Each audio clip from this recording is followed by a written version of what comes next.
할렐루야. 충성교회 주일 아침 예배 나오신 여러분들 모두를 환영합니다. 오늘 우리에게 주시는 하나님 말씀을 다 함께 보시겠습니다. 하나님 말씀은 느헤미야서 8장 1절에서 6절까지 말씀을 보시겠습니다. 구약 성경 737페이지 느헤미야서 8장 1절에서 6절까지 말씀을 다 함께 보시겠습니다. 하나님 말씀을 다 함께 봉독하겠습니다. 봉독할 때에 주님의 세미한 음성이 우리 가운데 조용히 들려지기를 바랍니다. 함께 봉독하겠습니다. 이스라엘 자손이 자기들의 성읍에 거주하였더니 일곱째 달에 이르러 모든 백성이 일제히 수문 앞 광장에 모여 학사 에스라에게 여호와께서 이스라엘에게 명령하신 모세의 율법책을 가져오기를 청하매 일곱째 달 초하루에 제사장 에스라가 율법책을 가지고 회중 앞 곧 남자나 여자나 알아들을 만한 모든 사람 앞에 이르러 수문 앞 광장에서 새벽부터 정오까지 남자나 여자나 알아들을 만한 모든 사람들 앞에서 읽음에 뭇 백성이 그 율법책에 귀를 기울였는데 그때에 학사 에스라가 특별히 지은 나무 강단에 서고 그의 곁 오른쪽에 선 자는 mattith야와 스마와 아나야와 우리야와 힐기야와 마세야요 그의 왼쪽에 선 자는 브다야와 미사엘과 말기야와 핫숨과 하스바타나와 스가랴와 무술람이라. 에스라가 모든 백성 위에 서서 그들 목전에 책을 펴니 책을 펼 때에 모든 백성이 일어서니라. 에스라가 위대하신 하나님 여호와를 송축하며 모든 백성이 손을 들고 아멘 아멘 하고 응답하고 몸을 굽혀 얼굴을 땅에 대고 여호와께 경배하니라. 아멘. 말씀 나누기 전에 잠시 기도드리겠습니다. 하나님 아버지, 오늘도 복된 주일을 허락해 주시고 주님 앞에서 예배할 수 있도록 은혜 베푸셨음을 감사합니다.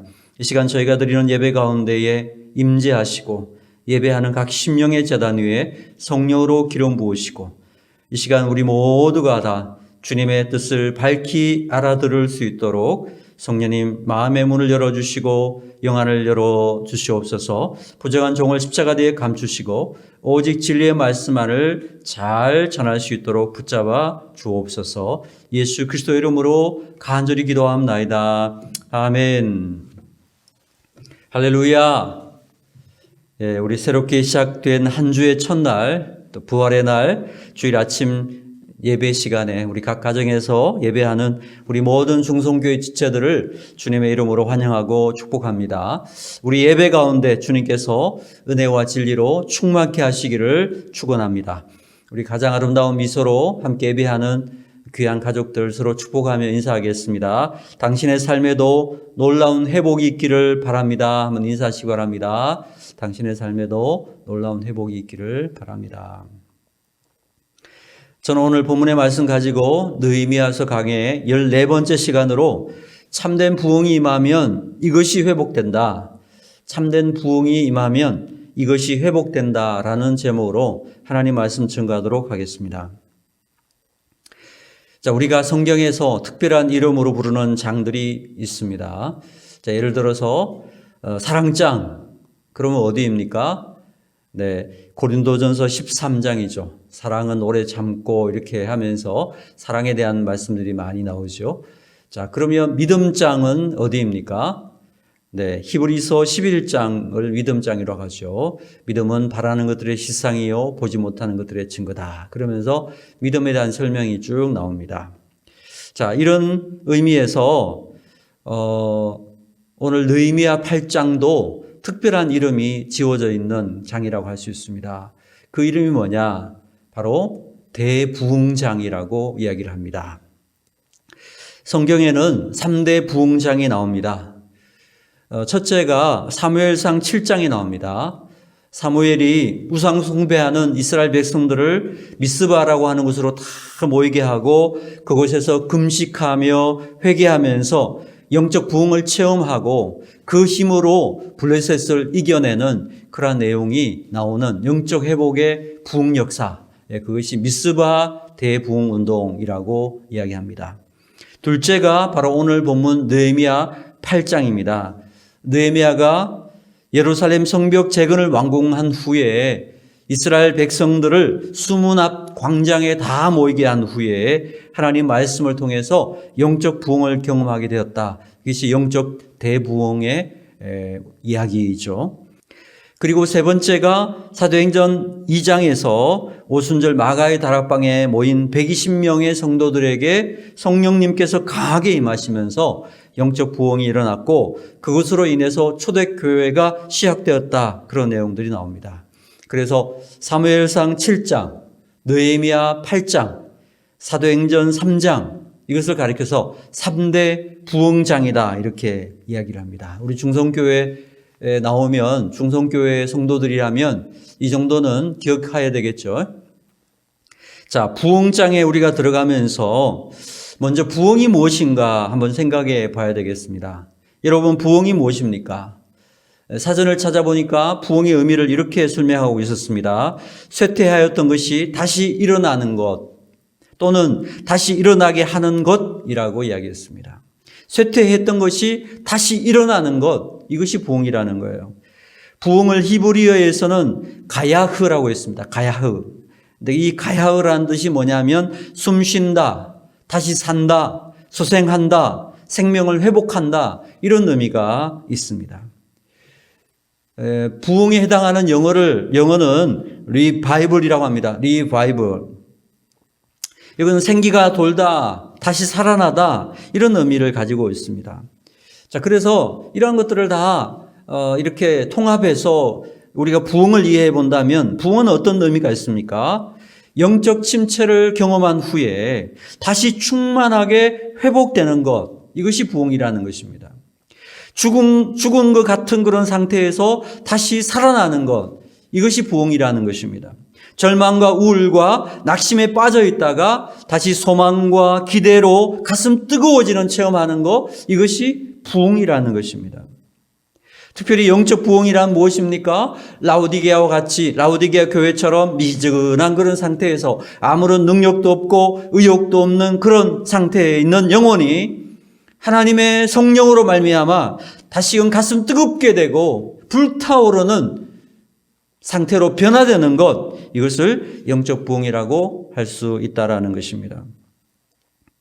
그리고 우리가 또 한 가지 기억해야 될 것은 부흥이라고 하는 것은 결코 인간이 만들어내는, 인간이 인위적으로 혹은 조작으로 만들어낼 수 있는 것이 아니라는 것입니다. 우리의 심령이 부흥되는 것은 하나님께서 우리에게 부어주시는 은혜로만 가능하다라는 것입니다. 요즘은 잘 못 봤는데요. 한국 교회에서 한참 유행했던 것이 뭐가 있었냐면 전도 총동원 주일이라는 게 있었습니다. 총동원 주일. 이 총동원 주일은 전도 대상자들을 다 이렇게 모아서 총동원 주일에 교회로 인도하는 그러한 행사를 말합니다. 그래서 어떤 교회에서는 몇 명 이상을 데리고 오면 금반지를 주겠다, 무슨 세탁기를 준다, TV를 준다, 이렇게 해가지고 사람들에게 동기를 자극해가지고 전도하고 싶었던 사람들을 다 교회로 데리고 오는 그런 행사를 했었습니다.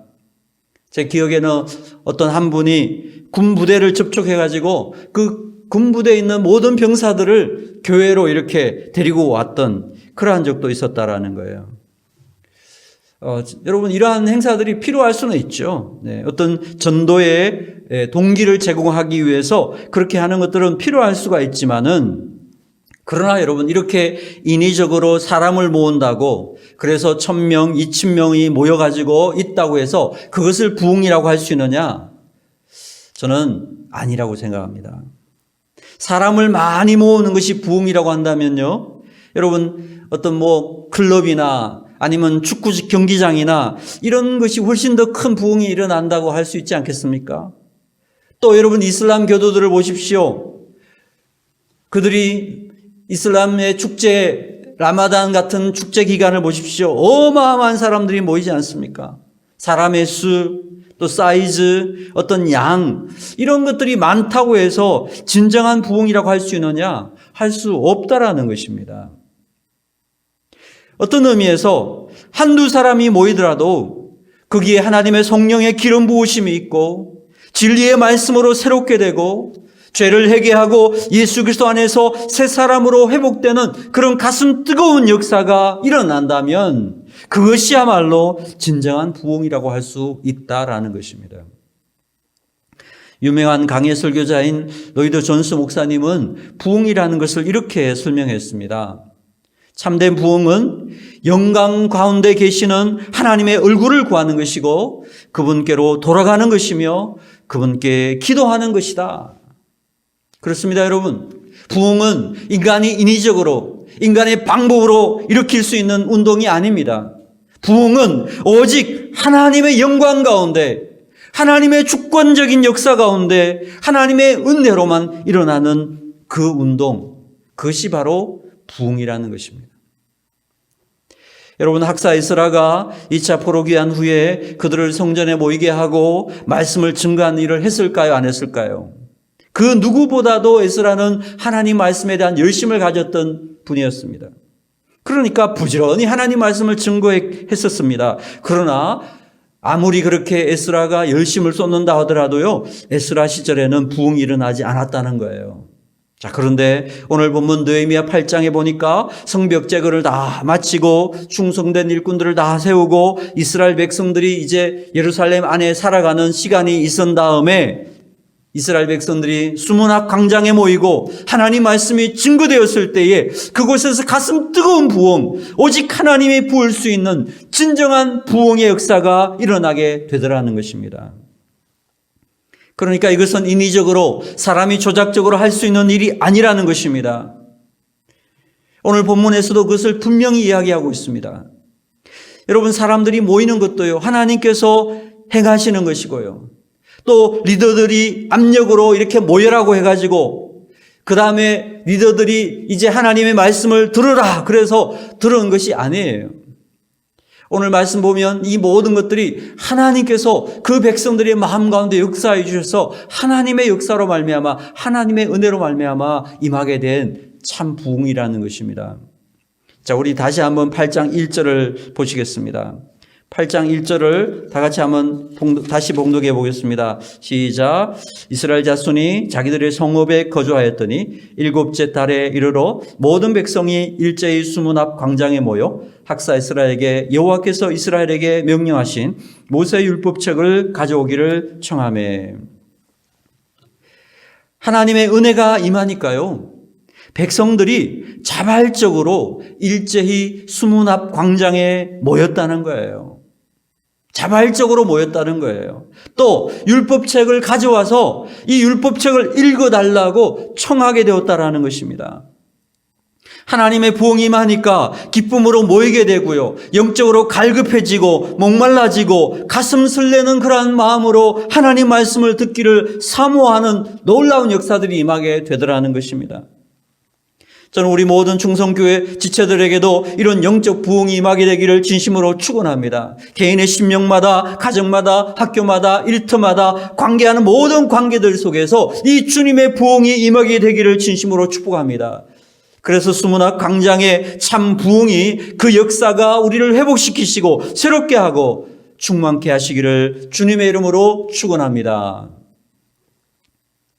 자, 오늘 본문 1절에서 12절까지는 특별히 부흥이 임하면서 일어난 이 어떤 회복의 운동들, 그런 것들이 있었다는 거예요. 부흥이 임하면서 일어난 회복들, 이것을 크게 4가지를 보여주고 있는데요. 첫째 회복은 말씀의 회복이었다는 것입니다. 말씀의 회복. 둘째 회복은 예배의 회복이 일어났다는 것입니다.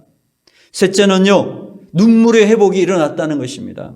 넷째는 기쁨의 회복이 일어나게 되었다라는 것입니다. 이 4가지의 회복들이 하나님의 부흥이 임하면서 일어난 현상들이라는 것입니다. 여러분, 어떤 하나님의 부흥이 주어지고 그래서 하나님께서 우리 가운데에 부흥을 일으키실 때에 어떠한 뚜렷한 특징들이 일어난다라는 거예요.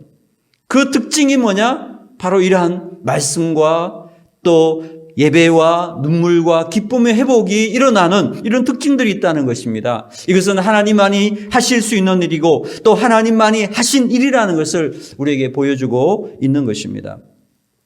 자, 오늘 이 시간에는 네 가지 중에서 두 가지의 말씀을 함께 살펴볼 것입니다. 그리고 다음 주에 또 두 가지의 회복을 우리가 함께 살펴보도록 하겠습니다. 자, 먼저 하나님의 부흥이 임하게 됐을 때에 어떠한 일이 이루어졌느냐? 바로 하나님의 말씀의 회복이 임하게 되더라라는 것입니다. 무슨 회복이 일어났다고요? 말씀의 회복이 임하게 되었다. 1절을 다시 보십시오. 모든 백성이 일제히 수문 앞 광장에 모여 학사 에스라에게 여호와께서 이스라엘에게 명령하신 모세 율법책 가져오기를 청하매. 자, 여러분, 에스라가 여러분 성전 공사가 이제 다 끝났으니까 우리 모여서 우리 하나님 말씀을 들어야 되지 않겠어요? 다 모이세요. 자, 하나님 말씀 들으세요. 강권한 것이 아니라는 거예요. 백성들이 일제히, 여기 일제히라는 말은 한 마음으로 이런 뜻입니다. 한 마음으로 모여가지고 먼저 청하했다는 거예요. 이것이 중요한 것입니다. 먼저 청했다는 거예요. 하나님의 부흥의 특징이 뭐냐? 하나님의 말씀을 듣기를 갈급해하는 하나님 말씀에 대한 목마름이 일어나게 된다라는 것입니다. 여러분, 하나님의 부흥이 임하게 될 때 보면요, 신기하게도요, 하나님의 말씀에 대한 갈망이 일어난다는 거예요. 갈망이.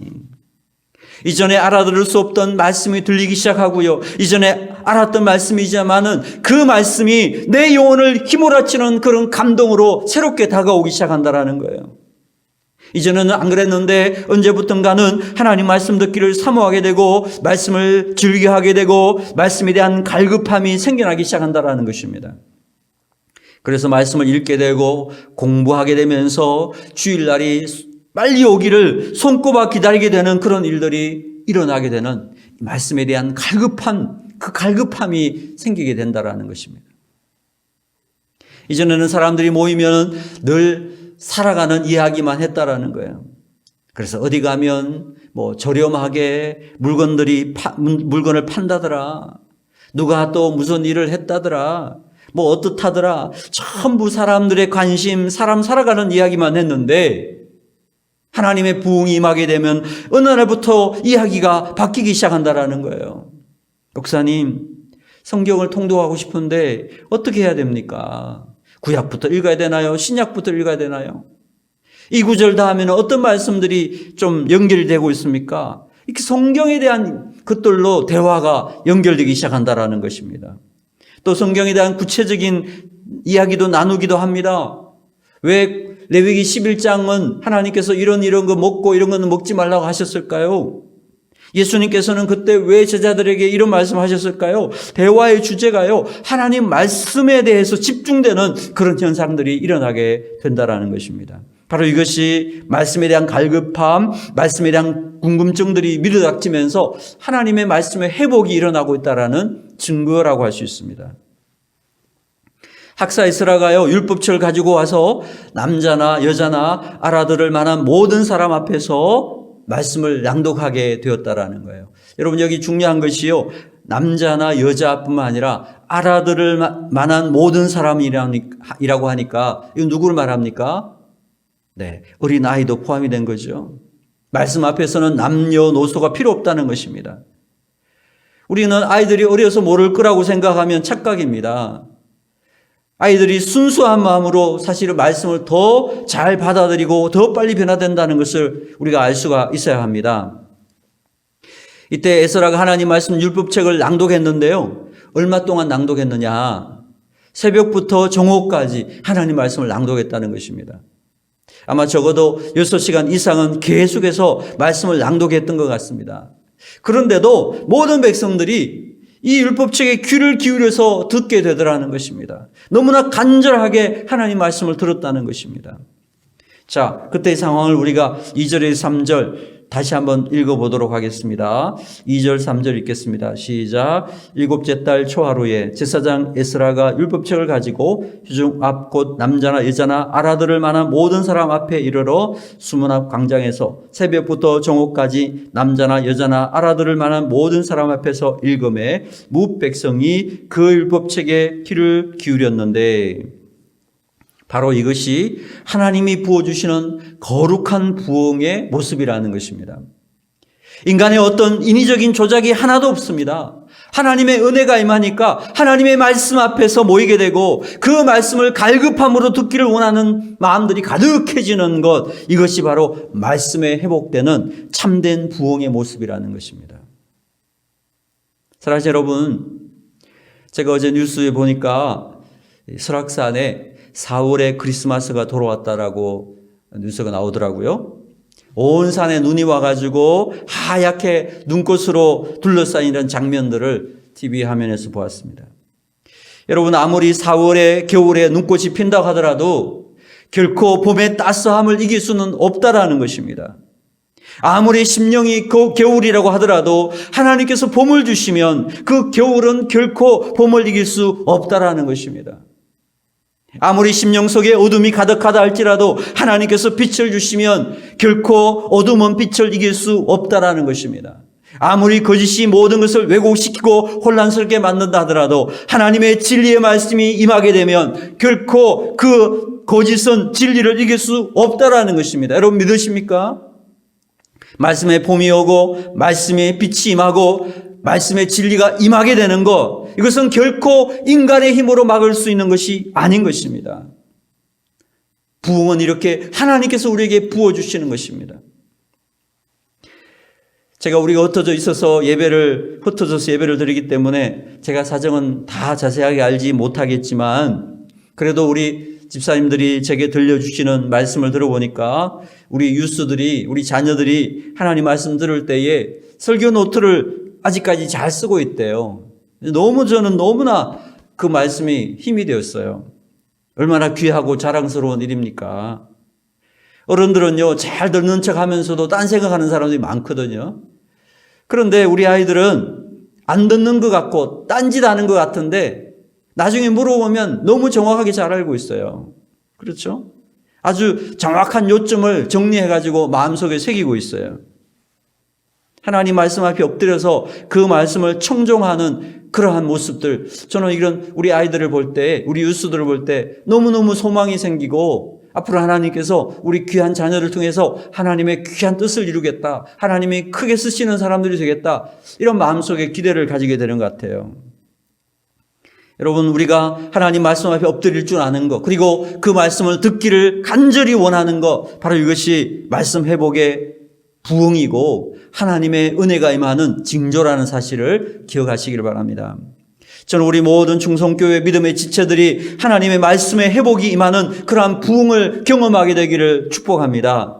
말씀을 사모하고 갈급해하고 남녀노소 할 것 없이 하나님 말씀 앞에 서는 그런 기쁨을 갈망하고 하나님 말씀을 듣기를 소망하고, 그래서 하나님 말씀이 그 마음속에 가득 넘치는 거룩한 영적 부흥이 우리 신명마다, 가정마다, 일터마다, 학교마다 임하게 되기를 주님의 이름으로 축원합니다. 자, 둘째 부흥의 모습은 무엇이라고 했죠? 예배의 회복이 바로 부흥이다라는 것입니다. 에스라가 특별히 나무로 강단을 만들었는데요, 그걸 앞에 두고요, 에스라가 강단 앞에 서고 오른쪽에 여러 사람들이 서고 왼쪽에 여러 사람이 섰다라고 했습니다. 요즘으로 말하면 에스라가 담임 목사님이고 오른쪽 왼쪽에 서신 분들은 부사역자들 아닌가. 그래서 전사님이나 간사님이나 이런 교회 사역자들, 목회자들이었던 것 같아요. 이런 분들이 쭉 섰다라는 것입니다. 그리고 에스라가 성경책을 폈습니다. 성경책을 펼 때에 모든 백성이 일어서더라 했습니다. 사실 오늘날에도 이런 교회들이 있습니다. 말씀 봉독할 때에 전 교인이 그 말씀 봉독할 때 전부 일어서서 말씀을 읽는 그런 교회들이 있습니다. 물론 우리 중성교회는 예배 시작할 때 일어서서 찬양 부르고 그렇게 신앙 고백까지 하고는 말씀을 읽을 때는 않습니다만은 저희도 한번 그렇게 말씀 봉독할 때 일어서서 하면 어떨까라는 생각도 해보았습니다. 여기 에스라는 우리처럼 이렇게 성경을 읽고 설교했다라기보다는 성경을 쭉 읽어 나가면서 어려운 부분은 설명해 주는 식으로 낭독했던 것 같아요. 그래서 설교보다는 하나님 말씀을 낭독한 것이다라고 보는 것이 좀 더 가까운 모습으로 이해할 수 있을 것 같습니다. 뭐 예를 들면 제가 몇 주 전에 종료주일 또 부활주일 때에 요한복음서를 쭉 읽어 나가면서 그 내용들을 잠깐 설명한 적이 있었죠. 예를 들면 바로 그런 식으로 에스라가 말씀을 낭독하지 않았을까라고 추측해 보게 됩니다. 사실 저도 이렇게 말씀을 그냥 읽어가면서 잠깐 이해할 수 없는 것들은 잠깐 설명해 주는 식으로 설교를 해볼까 하는 생각을 가지고 있습니다. 그래서 창세기부터 요한계시록까지 전체를 다 한번 설교해 보고 싶다, 읽어 나가고 싶다 이런 생각은 하고 있습니다. 뭐 꽤 시간이 많이 걸릴 수도 있는 것이지만 저는 제가 사역하는 동안에 성경 전체를 다 읽고 설명하는 그러한 설교 시간, 말씀을 낭독하는 시간을 꼭 해보고 싶은 그런 마음이 있습니다. 여러분들께서도 제가 그런 것들을 지금 계속 준비하고 있는데 잘 감당할 수 있도록 기도해 주시면 좋겠습니다. 하나님 말씀을 들을 때에 모든 백성들이 어떻게 반응하고 있습니까? 하나님을 송축하고 모든 백성이 손을 들고 아멘 아멘 하면서 응답하고 몸을 굽혀서 얼굴을 땅에 대고 여호와께 경배했다라는 것입니다. 말씀을 받고 그 말씀하시는 하나님께 굽혀서 경배하고 예배했다라는 것입니다. 무엇을 의미합니까? 바로 예배의 회복이 일어났다라는 것입니다. 몸을 굽히고 손을 들고 아멘 아멘 외치는 것, 이것이 바로 어떤 형식적인 것이죠. 몸을 굽히는 것들도 형식이고 또 손을 드는 것도 형식이고 아멘 아멘 소리를 내는 것도 다 형식입니다마는 이런 형식적 예배의 회복이 아니라 온 마음을 다해서 이러한 형식과 함께 하나님 앞에 예배하는, 꿇어 경배하는 그러한 진정한 예배의 회복이 일어나게 되는 장면을 우리가 보고 있는 것입니다. 여러분, 우리 한국교회가 예배 중에 아멘 아멘 잘하죠? 바로 이 느헤미야 8장을 모델로 하고 있기 때문에 그런 것입니다. 우리 기도하고 아멘하고 신앙 고백하고 아멘하고 성경 봉독하고 아멘하고 말씀 받을 때도 아멘하고, 그래서 아멘 아멘 잘하죠. 그리고 일어서고 앉고 이런 부분들이 다 이 느헤미야 8장을 모델로 우리가 예배를 드리고 있다라는 거예요. 또 옛날에는요, 그 의자가 없을 때에 무릎을 꿇고 얼굴을 바닥에 대고 기도하고 찬송을 하는 그런 모습들도 있었습니다. 이런 것들이 다 느헤미야 8장을 모델로 하고 있다라는 것입니다. 사랑하는 여러분, 예배가 무슨 뜻입니까? 예배라고 하는 것은 예의 예자의 절배를 말합니다. 그래서 예를 갖추어서 절을 하는 것, 이것이 예배입니다. 자, 그런데 어느 날부터 우리가 이런 예배의 형식보다는 예배의 정신에 집중을 하다 보니까 이제는 예배의 형식들은 다 어떤 예의를 갖춰서 절하는 이러한 형식들은 거의 많이 없어졌다라는 거예요. 자, 그러다 보니까 어느 날부터 우리 안에 예배의 정신조차도 많이 희미해지지 않았나, 저는 그런 생각을 하게 됩니다. 저는 이런 의미에서 예배당에는 의자가 없는 게 좋을 수도 있겠다, 이런 생각을 해보았습니다. 여러분 보십시오. 세상의 어느 종교가 신전 앞에 의자를 갖다 놓고 다리 꼬고 앉는 그런 종교가 어디에 있습니까? 여러분 이슬람 사원 모스크를 보십시오. 그들은 세계 어느 곳에도 모스크 안에는 의자를 갖다 놓지 않습니다. 다 마룻바닥이에요. 그리고 입장할 때 반드시 손을 씻고 발을 씻고 입장합니다. 여러분 불교의 대웅전 앞에 의자 갖다 놓은 거 보셨어요? 다 마룻바닥이에요. 이 절대자 앞에서 무릎을 꿇고 얼굴을 땅에 대는 그러한 경배를 형식적으로라도 하는 거예요. 물론 그들의 마음이 어떤지는 모르지만 그런 형식은 절대로 버리지 않는 거예요. 여러분 왜 유럽 사람들이 교회를 다니다가 이슬람교로 자꾸 개종을 하고 바꾸는가? 알아보니까요, 교회 가서 앉아가지고 이렇게 의자에 앉아가지고 예배를 한다고 하는데 끝나고 나서도 예배하는 맛이 없다라는 거예요. 다리 꼬고 팔짱 끼고 자기 편한 대로 앉아가지고 이렇게 예배한다고 이렇게 앉아있다가 오니까 예배 드리는 맛이 없다라는 거예요. 자, 그런데 이슬람에 가보니까요, 거기 마룻바닥에 전부 무릎을 꿇고 이마를 땅에 대면서 이렇게 예배를 절대자 앞에 예배를 탁 해보니까요, 이게 예배하는 맛이 난다는 거예요. 야, 내가 예를 갖춰서 절을 하는 이 예배에 참석하고 있구나, 이런 생각이 들더라는 거예요. 제가 어릴 때 교회 갔을 때 보면요, 기본 마룻바닥에 이렇게 예배당이 있었어요. 의자가 아예 없었어요. 그리고 저 어릴 때는 남녀를 따로 구분해서 앉게 했었어요. 그리고 기도할 때는 무조건 무릎을 꿇고 기도했었어요. 그러다 보니까 예배 시간이 뭐 1시간, 1시간 반 이렇게 예배를 하다 보니까 너무 다리가 아프잖아요. 그러니까 이제 어느 날부터 우리 다리가 너무 아픈데 의자 좀 놓읍시다. 그래서 의자를 놨어요. 처음에는요, 의자를 놓을 때도 뒷받침이, 뒤에 받치는 게 90도였어요. 이 90도를 딱 세워놓으니까 허리가 너무 아프다는 거예요. 그래서 이 뒷받침대를 조금 뒤로 제치자. 그래서 뒤로 제쳤어요.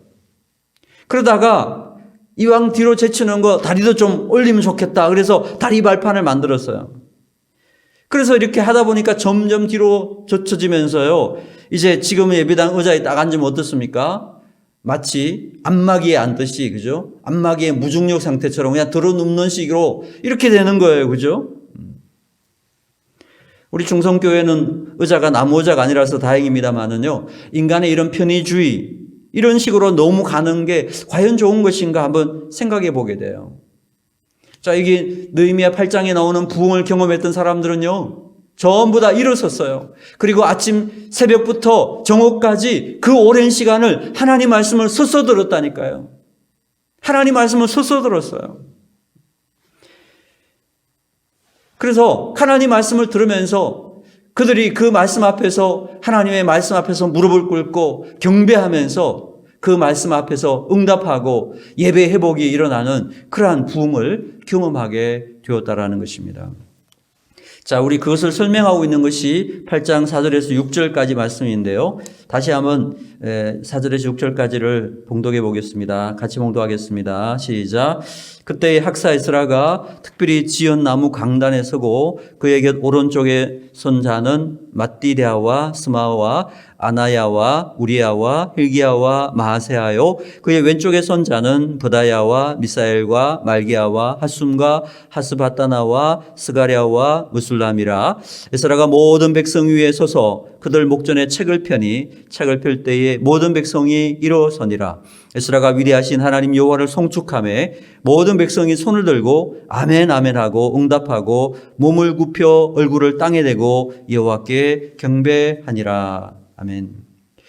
물론 형식적으로 얼굴을 땅에 대고 손을 들고 아멘 아멘 크게 한다고 해서 그것이 진정한 예배라고 할 수는 없지만, 우리는 이런 형식을 뛰어넘어서 비록 의자에 앉아서 예배를 드리지만 우리의 온 마음과 온 심령을 기울여서 예의를 다 갖추어서 하나님께 손을 들고 아멘을 외치면서 얼굴을 땅에 대는 그런 마음의 경배를 회복해야 될 줄로 믿습니다. 하나님의 은혜가 임하니까 그 하나님의 지극히 존귀하심 앞에 무릎을 꿇고 머리를 땅에 대는 진정한 경배, 예배가 회복이 되더라라는 것입니다.